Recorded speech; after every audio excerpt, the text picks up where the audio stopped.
Κυρίες και κύριοι, καλησπέρα σας. Σκότωσα 10 Ελληνοκύπριους το 1974. Είναι η συγκλονιστική ομολογία του γνωστού Τούρκου ηθοποιού Ατίλα Ολκάτς. Ο πρώτος που σκότωσα, είπε, ήταν ένας 19χρονος αιχμάλωτος στρατιώτης.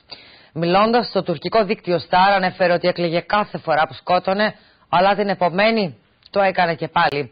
Ο Ολκάτς πρόσθεσε ότι οι εικόνες αυτές έμειναν ανεξίτηλες στη μνήμη του. Πάμε, κυρίες και κύριοι, να δούμε τις φοβερές λεπτομέρειες της ομολογίας του Τούρκου ηθοποιού. Η ανταποκρίτριά μας στην Κωνσταντινούπολη, Άννα Ανδρέου, θα μας δώσει το ρεπορτάζ.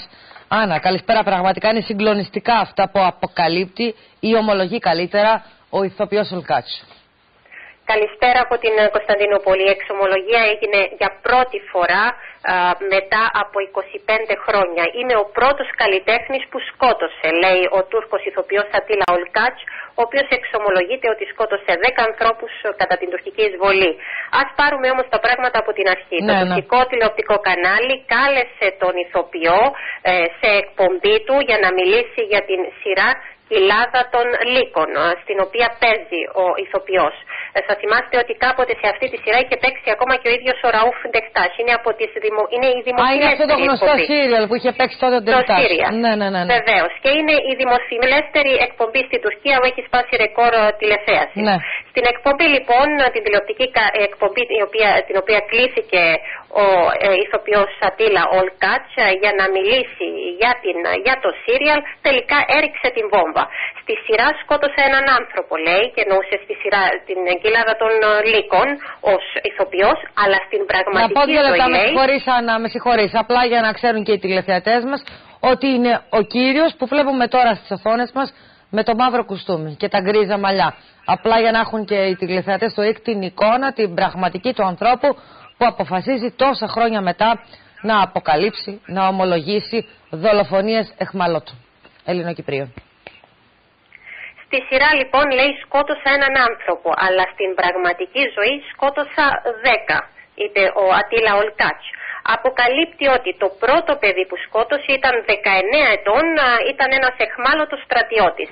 Δεν αποκλείεται πάντως αυτό το παιδί να βρίσκεται ακόμα στη λίστα των αγνοωμένων. Στη συνέχεια λέει ότι σκότωσε άλλους 9. Κάθε φορά, λέει, που σκότωνα κάποιον, πήγαινα στο αρχηγείο και έκλαιγα. Την άλλη μέρα όμως θα τον σκότωνε, ομολογεί ο ίδιος.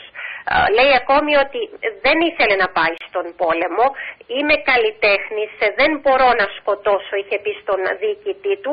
Ο διοικητής του όμως του είπε πως εδώ τελειώνει η τέχνη και αρχίζει η πραγματική ζωή, ο πόλεμος δηλαδή.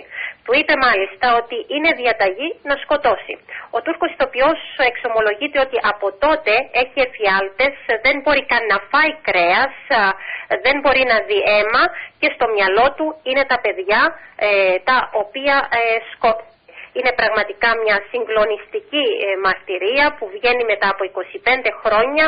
Αυτός ο άνθρωπος λέει ότι τα είχε όλα μέσα του τόσα χρόνια και αυτό το πράγμα τον εμπόδιζε ακόμα και στην καριέρα του, είχε κλειστεί στον εαυτό του, δεν μπορούσε να κάνει τίποτα. Θυμάται ακόμα και τα λόγια του διοικητή να του λέει, νομίζεις ότι πάντα, λέει, θα σκοτώνεις πάνω σε σκηνή, πάρε το όπλο, του είπε, και σκότωσε κάποιον για να δεις στα αλήθεια πως είναι πραγματικά μια συγκλονιστική μαρτυρία, Εμιλία. Έχουμε διευκρινίσει αν το σύνολο των ανθρώπων που σκότωσε ο συγκεκριμένος ηθοποιός και το ομολογεί ο ίδιος σήμερα ήταν αιχμάλωτοι? Όχι, μόνο για τον ένα λέει ότι ήταν αιχμάλωτος, ο 19χρονος. Για τους υπόλοιπους λέει απλώς ότι ήταν 9 άλλοι άνθρωποι τους οποίους σκότωσε. Και τον βαραίνει ακόμα αυτό. Λοιπόν, σας ευχαριστώ πάρα πολύ, Άννα, για το ρεπορτάζ. Καλό βράδυ από τη Λευκοσία. Το Νοτική Ένεση, κυρίες και